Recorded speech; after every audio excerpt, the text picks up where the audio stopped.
Tutorials इन हैंड.com में आपका स्वागत है। इस वीडियो ट्यूटोरियल में हम जानेंगे कि virtual memory in computer architecture क्या होता है। तो सबसे पहले जो आपको याद रखना है वो ये है कि वर्चुअल मेमोरी जो है वो एक टेक्निक है या फिर एक कॉन्सेप्ट है। ये वो मेमोरी है जो फिजिकल फॉर्म में प्रेजेंट नहीं है, राइट।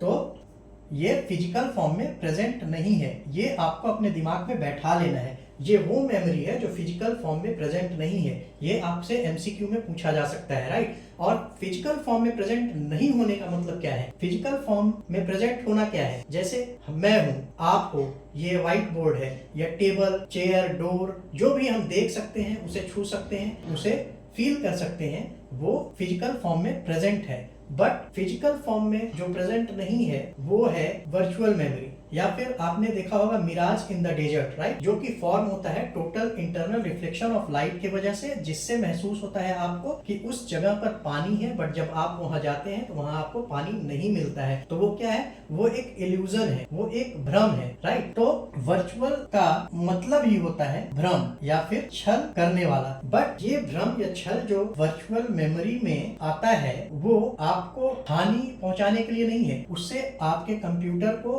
लाभ होता है, उससे आपका कंप्यूटर जो है उसका परफॉर्मेंस इंप्रूव होता है और आपके कंप्यूटर को और बेहतरीन बनाता है। इसीलिए वर्चुअल मेमोरी का कॉन्सेप्ट जो है वो बहुत ही इंपॉर्टेंट कॉन्सेप्ट है और ये साइंस एंड टेक्नोलॉजी के एडवांसमेंट का एक जीता जागता बहुत ही बेहतरीन उदाहरण है। तो अब आप ये बोलोगे कि अगर वर्चुअल मेमोरी जो है वो फिजिकल फॉर्म में प्रेजेंट नहीं है, जैसे कि हमारा रैम या रोम है, अगर हम सीपीयू खोलकर देखेंगे तो हमें रैम, रोम या फिर कैश मेमोरी वो सब हमें सीपीयू के अंदर में देखने को मिल जाएगा। बट ये वर्चुअल मेमोरी आप अगर वहां खोजोगे तो आपको फिजिकली नहीं मिलेगा, वहां पर वो आपको देखने को नहीं मिलेगा, क्योंकि ये सिर्फ एक कॉन्सेप्ट है या टेक्निक है, जैसे कि हमने आपको पहले बताया, राइट। और ये जो कॉन्सेप्ट है या जो टेक्निक है ये खेला जाता है किसके बीच में, ये खेला जाता है मेन मेमोरी और सेकेंडरी मेमोरी के बीच में। और इसको हेल्प करता है कौन कौन, इसको हेल्प करता है आपका ऑपरेटिंग सिस्टम, फिर एक होता है एमएमयू जो कि हेल्प करता है, जो जिसका नाम है मेमोरी मैनेजमेंट यूनिट, और साथ साथ इसमें पेज टेबल्स बनते हैं जो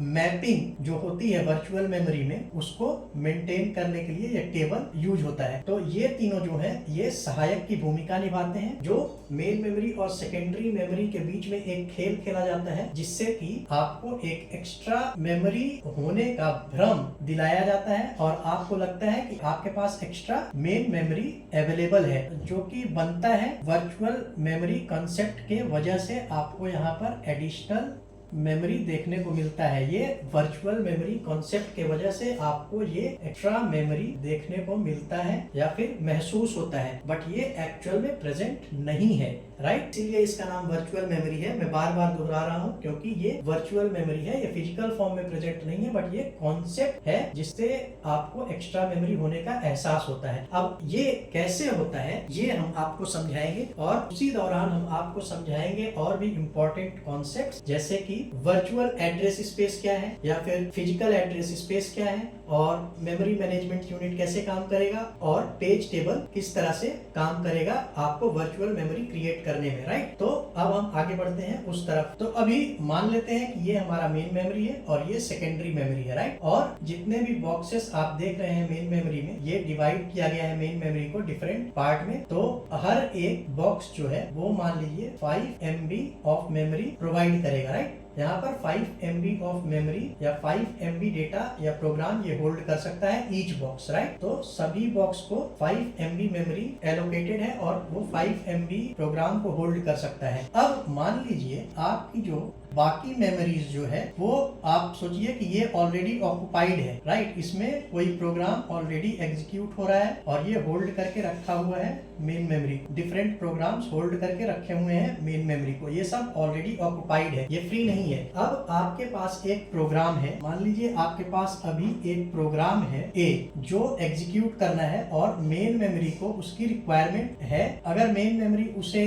पूरा का पूरा एग्जीक्यूट करना चाहेगा तो ये 25 MB का प्रोग्राम है, राइट। तो अब आप देखिए, क्योंकि मैंने बताया कि ये हर एक बॉक्सेस 5 MB के हैं, तो उस हिसाब से हमारे पास कितने बॉक्सेस खाली है मेन मेमोरी के, 1 2 3 4, राइट। तो उस हिसाब से हमारे पास खाली कितना मेमोरी है, 5 × 4 = 20 MB ऑफ मेमोरी जो है वो खाली है, राइट। 20 MB ऑफ मेमोरी खाली है और प्रोग्राम 1 की कैपेसिटी क्या है, 25 MB। इस हिसाब से ये अगर पूरा एग्जीक्यूट करना चाहे मेन मेमोरी में जाकर तो ये होल्ड नहीं कर पाएगा, जिसके वजह से इसे काफी टाइम तक वेट करना पड़ जाएगा, राइट। और इससे क्या हो रहा है कि आपके कंप्यूटर सिस्टम का जो एफिशिएंसी है वो डिक्रीज हो रहा है, क्योंकि सीपीयू जो है आइडल बैठेगा, जबकि वो अगर ये जो प्रोग्राम है ये अगर यहाँ लोड हो जाता तो वो इसको भी एग्जीक्यूट करने लग जाता, राइट। बट क्योंकि यहाँ पर 5 MB ज्यादा है प्रोग्राम की कैपेसिटी, तो यहाँ लोड नहीं हो पा रहा है, तो उसके वजह से अब इसे वेट करना पड़ जाएगा। बट वर्चुअल मेमोरी अब क्या कर सकता है, वर्चुअल मेमोरी ने क्या किया, वर्चुअल मेमोरी के कॉन्सेप्ट में क्या हुआ कि यहाँ पर कितने खाली हैं, 20 MB खाली है, राइट। तो यहाँ से 5-5 MB करके 5-5 MB करके प्रोग्राम ए से जितना भी खाली स्पेस था उतना डेटा जो है यहाँ पर डाल दिया गया। बाकी जो 5 MB है वो क्या हुआ, वो आपको सेकेंडरी मेमोरी में स्टोर कर दिया गया फॉर द टाइम बिंग। तो मान लीजिए कि हर एक बॉक्स 1 MB का है, तो यहाँ पर 3 तो 5 बॉक्सेस जो हैं वो आपके यहाँ पे चले गए। तो यहाँ का जो 20 MB जो था, 20 MB जो है वो यहाँ पर आ गया और बाकी जो रिमेनिंग 5 MB था वो सेकेंडरी मेमोरी में वेट करेगा। अब सीपीयू जो है यहाँ से जो प्रोग्राम उठाएगा, प्रोग्राम ए का पार्ट, अब मान लीजिए उसने एग्जीक्यूशन करते टाइम ये वाला जो पोर्शन होल्ड करके रखा हुआ है इसको कंप्लीट कर लिया, फिनिश कर लिया। अब उसे इसकी जरूरत नहीं है, तो जब इसकी जरूरत नहीं होगी तो वो क्या करेगा, ये जो पार्ट है, ये जो पार्ट ऑक्युपाई करके रखा हुआ है प्रोग्राम ए का, इस समय अब उसे जो यूज में नहीं है, जिसका एग्जीक्यूशन कंप्लीट हो गया है, उसको वो क्या करेगा, उसको स्वैप आउट कर देगा और स्वैप आउट करके वो सेकेंडरी मेमोरी में डाल देगा ये 5 MB, राइट। क्या किया, स्वैप आउट कर दिया और जो पेंडिंग था उसको क्या किया, उसको स्वैप इन कर लिया। उसको ये 5 MB जो यहाँ पर खाली हुआ उसका जो पेंडिंग पार्ट था उसको अब यहाँ पर लोड कर लेगा और इसको स्वैप आउट करके यहाँ पर सेकेंडरी मेमोरी में अलॉट कर देगा, राइट। तो जो एग्जीक्यूट हो चुका है उसको सेकेंडरी मेमोरी में डाल दिया और जो पेंडिंग थे, जो वेट कर रहे थे, उसको वापस मेन मेमोरी में लोड कर लिया 5 MB और अब उसको भी एग्जीक्यूट कर देगा। और इस तरह से वो कंप्लीट 25 MB जो शॉर्ट पड़ रहा था मेन मेमोरी, वो वर्चुअल मेमोरी के टेक्निक से पूरे प्रोग्राम को कम मेमोरी होते हुए भी एग्जीक्यूट कर लिया। और ये एग्जीक्यूशन पॉसिबल हुआ कैसे, ये एग्जीक्यूशन पॉसिबल हुआ, तो ये एग्जीक्यूशन पॉसिबल हुआ वर्चुअल मेमोरी कॉन्सेप्ट से, राइट। तो इसी तरह से ये काम करता है। ये एक छोटा सा एग्जांपल था कि 5 MB स्वैप आउट किया और 5 MB को लोड कर लिया जो पेंडिंग था, राइट। हो सकता है कि यहाँ पर उससे ज्यादा मेमोरी की जरूरत हो या उससे कम की जरूरत हो,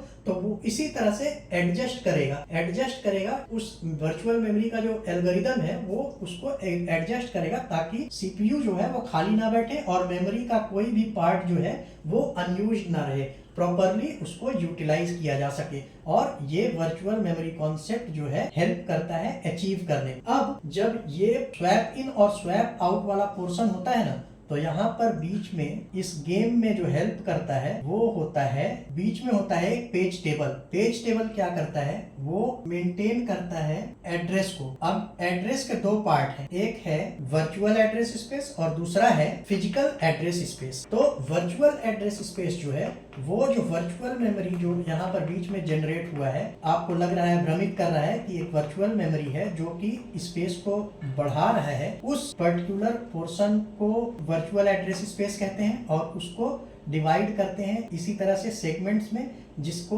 कुछ नाम दे दिया जाता है, कुछ आइडेंटिफायर दे दिया जाता है, जिससे कि मैपिंग पॉसिबल हो सके और पता रहे कि किस पार्ट से मेमोरी मतलब किस मेमोरी पार्ट में डेटा जा रहा है और किस मेमोरी पार्ट से डेटा बाहर जा रहा है, राइट। और फिजिकल एड्रेस स्पेस जो है वो होता है मेन मेमोरी का पार्ट। तो जो आप फिजिकल एड्रेस स्पेस देख रहे हैं, ये जो आपको दिख रहा है फिजिकल फॉर्म में जो मेमोरी प्रेजेंट है मेन मेमोरी, तो उस पर्टिकुलर मेमोरी को, इस पर्टिकुलर मेमोरी के इस स्पेस को, ये जो स्पेस आपको दिख रहा है, इसे कहते हैं फिजिकल एड्रेस स्पेस। तो अब एक मैपिंग एग्जिस्ट करता है जहां पर ये आइडेंटिफायर, मान लीजिए वर्चुअल मेमोरी में एक पार्ट ए है और फिजिकल मेमोरी में ये 1 2 3 4 ऐसे करके आपने नंबरिंग दे दिया। तो मान लीजिए कि ए जो है वो 1 को मैप कर रहा है, बी जो है वो 5 को मैप कर रहा है, सी जो है वो 7th इंडेक्स को मैप कर रहा है। तो इस तरह से वो मैपिंग मेंटेन करता है और उस पेज टेबल के रेफरेंस को यूज करके स्वैप इन और स्वैप आउट जो हमने कॉन्सेप्ट दिखाया उसको यहाँ पर कंप्लीट किया जाता है, राइट। तो दो इंपॉर्टेंट पार्ट बनते हैं, वर्चुअल एड्रेस स्पेस या फिर इसे लॉजिकल एड्रेस स्पेस भी कहा जाता है, राइट, क्योंकि ये जस्ट लॉजिकल है। लॉजिकल एड्रेस स्पेस भी कहा जाता है इसे। और सेकंड जो फिजिकल फॉर्म में प्रेजेंट है उसे फिजिकल एड्रेस स्पेस कहते हैं और ये पेज टेबल मेंटेन करता है mapping of virtual address space to physical address space, right. Page table का काम ये हो गया। और पेज टेबल जो है वो मेंटेन किया जाता है मेमोरी मैनेजमेंट यूनिट के द्वारा, MMU जिसका नाम है, मेमोरी मैनेजमेंट यूनिट, राइट। अब ये मेमोरी मैनेजमेंट यूनिट जो है ये आप समझ सकते हैं कि ऑपरेटिंग सिस्टम जो है वो इसको मेंटेन करता है। ये जो वर्चुअल एड्रेस स्पेस जो जनरेट होता है ना, आप बोलेंगे कि ये कैसे जनरेट होता है, तो उसे ऑपरेटिंग सिस्टम हेल्प करता है जनरेट होने में, राइट। और पूरा का पूरा जो मेंटेन किया जाता है वो ऑपरेटिंग सिस्टम ही आपको हेल्प करता है ये पेज टेबल को क्रिएट करने में और वर्चुअल एड्रेस और फिजिकल एड्रेस को मैप करने में। तो अगर ओवरऑल ऊपर से आप समझना चाहेंगे तो ये ही कॉन्सेप्ट है वर्चुअल मेमोरी का। अब इससे फायदा क्या हुआ? इससे फायदा ये हुआ कि आपके पास मेमोरी जो है, मेन मेमोरी में अगर जगह पड़ी हुई है तो ऐसा नहीं है कि हमें जब तक 25 MB का अगर प्रोग्राम है, जब तक 25 MB खाली नहीं हो जाता है तब तक हम उसे लोड नहीं कर सकते हैं। ये कहता है कि भैया जितना मेरे पास अभी जगह खाली है, आपके प्रोग्राम का जो साइज है उसमें वो खाली वाला पोर्शन जितना मेरे पास जगह है आप उसको अभी लोड कर दो, मैं उसको एग्जीक्यूट करना चालू कर देता हूँ। और जो पोर्शन अभी इनिशियली एकदम स्टार्टिंग में जिसकी जरूरत नहीं है उसको सेकेंडरी मेमोरी में होल्ड करके रखने दीजिए। जब एग्जीक्यूशन करते टाइम उसका कुछ पार्ट जब कंप्लीट हो जाता है तो हम उस पर्टिकुलर पोर्शन को स्वैप आउट करके सेकेंडरी मेमोरी में डाल देंगे और जो पोर्शन अभी पेंडिंग था, जो पोर्शन वेट कर रहा था एग्जीक्यूशन के लिए, उसको हम लोड कर लेंगे मेन मेमोरी में और फिर उसको भी एग्जीक्यूट कर देंगे। तो इस तरह से मेमोरी जो है अनयूटिलाइज्ड नहीं जाएगा और सीपीयू को भी वेट करने की जरूरत नहीं है। सीपीयू को प्रोग्राम और डेटा इंस्ट्रक्शंस मिलते रहेंगे और वो फटाफट उसे एग्जीक्यूट करता रहेगा और ये वर्चुअल मेमोरी के वजह से पॉसिबल होता है, राइट। तो वर्चुअल मेमोरी क्या हेल्प करता है? वो हेल्प करता है efficient utilisation of main memory और सेकेंडरी मेमोरी को भी एफिशिएंटली यूटिलाइज करता है। वर्चुअल मेमोरी सीपीयू को भी अच्छी तरह से यूटिलाइज कर लेता है और इससे ओवरऑल थ्रूपुट इंक्रीज करता है, जिससे कि कंप्यूटर का परफॉर्मेंस जो है वो भी इंक्रीज कर जाता है। और इसका डिसएडवांटेज अगर पूछेंगे तो डिसएडवांटेज ये है कि आपको दिख रहा है कि ये जो टेक्निक है ये थोड़ा सा कॉम्प्लेक्स है। पेज टेबल मेंटेन करना और बाकी डेटा जो है वो सब मेंटेन करना, मेमोरी मैनेजमेंट का एल्गोरिदम लिखना और किस तरह से फिजिकल मेमोरी का सेकेंडरी मेमोरी का मैपिंग किस तरह से होगा, ये सब मेंटेन करना और इसे इम्प्लीमेंट करना, डिजाइन करना थोड़ा सा कॉम्प्लेक्स हो सकता है। और साथ साथ वर्चुअल मेमोरी में एक प्रॉब्लम आ सकता है जिसे हम कहते हैं थ्रेसिंग। थ्रेसिंग मतलब क्या हो गया कि ये जो स्वैप इन और स्वैप आउट का कॉन्सेप्ट है, ऐसा ना हो कि जो मेन काम है वो रुक जाए और स्वैप इन स्वैप आउट करने में ही मैक्सिमम टाइम यूटिलाइज हो जाए और मैक्सिमम टाइम जो है वो स्वैप इन और स्वैप आउट ही हो रहा है और जिसके वजह से आपकी एफिशिएंसी जो है वो घट सकती है। तो अगर सही से एल्गोरिदम जो है वो मेंटेन नहीं होगा तो क्या होगा कि मैक्सिमम टाइम जो ये स्वैपिंग है secondary memory to main memory, main memory to secondary memory, इसी में मैक्सिमम एफर्ट चला जाएगा और वो सिचुएशन अगर हो जाता है तो उसे कहते हैं थ्रेसिंग। तो मैक्सिमम इस चीज में टाइम ना जाए और सिर्फ जो एक्चुअल एग्जीक्यूशन ऑफ प्रोग्राम है वो ज्यादा से ज्यादा हो। तो इस चीज को ध्यान में रखना पड़ता है जब आप ये वर्चुअल मेमोरी को इम्प्लीमेंट करते हैं, जो डिजाइन करते हैं कंप्यूटर के लिए, तो उस टाइम पर इसका ध्यान रखना पड़े जिससे कि थ्रेसिंग जो ये डिसएडवांटेज है या ड्रॉबैक है ये इसमें ना आ जाए, राइट। तो ये हो गए डिसएडवांटेज और एडवांटेज ऑफ वर्चुअल मेमोरी। और साथ साथ हमने ये भी बता दिया कि हाउ वर्चुअल मेमोरी वर्क्स। तो वर्चुअल मेमोरी की वर्किंग भी हमने बता दिया है। तो आशा करते हैं कि आपको अभी वर्चुअल मेमोरी से रिलेटेड जितना भी चीज बताया गया है वो समझ में आया हो। अब वर्चुअल मेमोरी के 2 इम्प्लीमेंटेशन है।